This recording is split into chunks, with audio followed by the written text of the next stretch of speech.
Welcome to Kidmissing TV. I actually do have an update for December. It's a case that I worked with the mother on. There is a new Netflix documentary called Into the Fire about the case of Andrea Bowman. What was that? Anyway,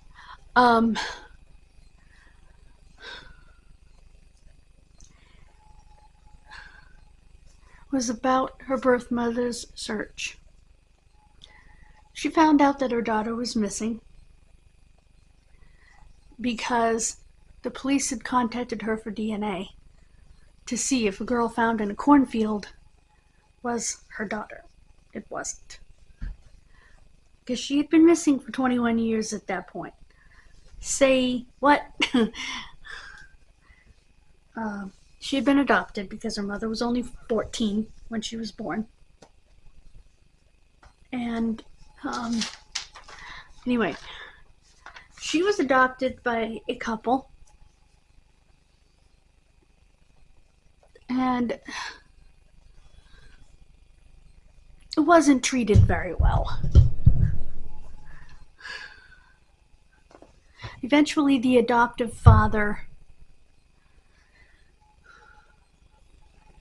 took her life.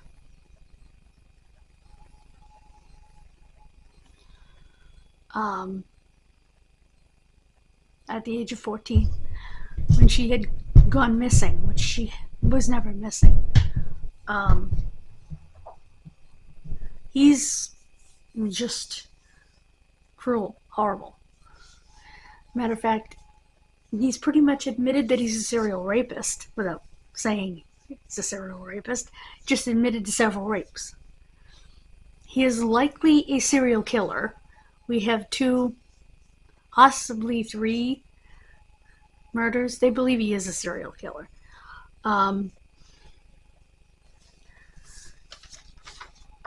He thought he would get to stay in Michigan if he told his wife exactly where the daughter was. He buried her in the backyard, and when they decided to buy a new home down the street, he disinterred her and buried her in their new backyard. In a barrel, dismembered. So if you accidentally push your kid down the stairs, which was his story, and she breaks her neck and dies, which I find very difficult to believe, and so does everyone else. That time the DNA did come back to Andrea's mother, who calls her Alexis, which is the name she was given at birth. Her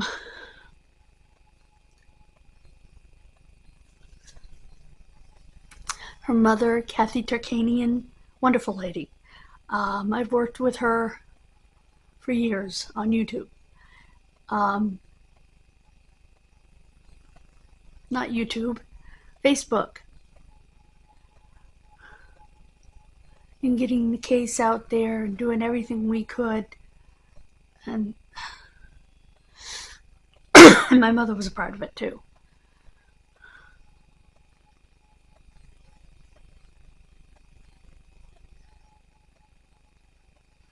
He ended up giving it up because he wanted to stay in Michigan, but they sent him to Virginia because he had also admitted finally to the murder that they had his DNA in the form of spermatozoa, or more specifically semen, which is a combination of spermatozoa and other fluids.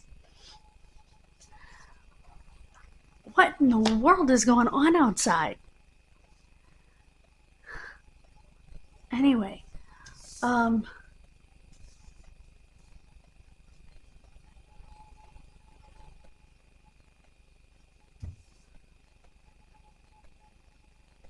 so what ended up happening was that the adoptive mother had her cremated, got her cremains, and then divided her cremains between herself and the biological mother. And I think it's nice that she did that. Don't get me wrong. Although the biological mother felt that, excuse me,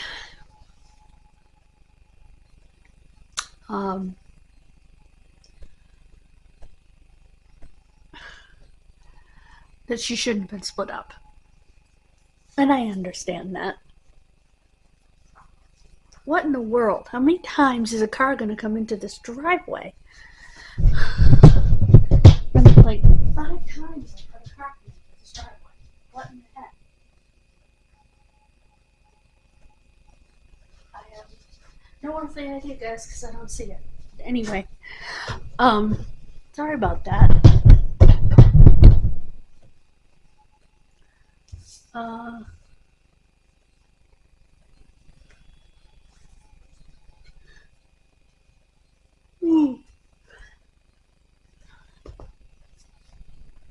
He still denies having molested his daughter, his adopted daughter. Again.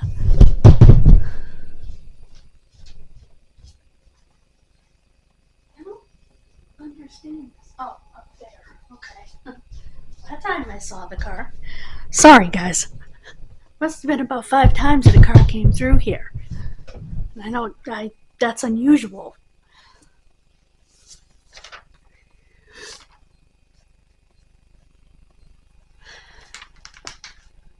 He actually went to jail for 5 years when Andrea was little, and she was brought to visit him in prison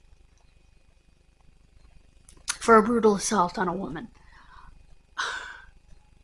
He is the prime suspect.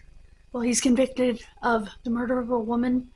He's the prime suspect in an abduction of a 6-year-old who thankfully survived. In several rapes that he admitted to. He also is most likely a serial killer. So, this is heartbreaking for me as someone who really got the word out about this case for years. You know, spending hours on chat with her mother, her biological mother. It breaks my heart. But it's not unexpected, because we knew when we were talking, getting the posters out, trying to get this man to admit something, what had happened to her, in a manner of speaking. And it just breaks your heart once you have the evidence and have her body. What the? Guys, this driveway is becoming a freeway tonight. Sorry about that, but it just makes me uncomfortable. I can't even read the time on that. Sorry, guys. I'm trying to read it with my bifocals, but in order to read it, I have to be a certain distance from it.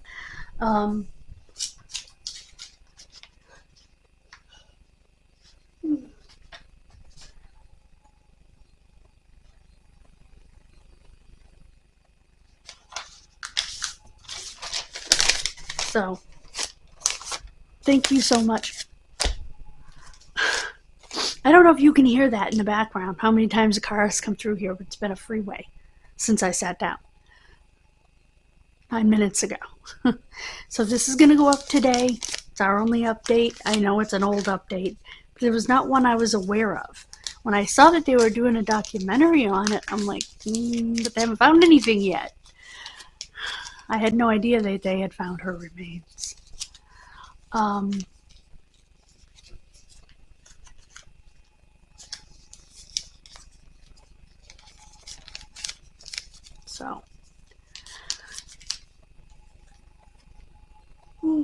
And I just want to mention one of the mother's biggest allies was Carl Kopelman. Incredible forensic artist out of California, as well as a moderator on Websleuths. So, I love Carl, and I'm supposed to have him on my radio show at some point. I don't think anybody does pictures better. Good grief. That has to be the 8th time a car has gone through here. Better drawings of what these people look like in life than him. So, that's just my not so humble opinion. God bless you. I will see you tomorrow for the start of Disturbing December. Bye, guys.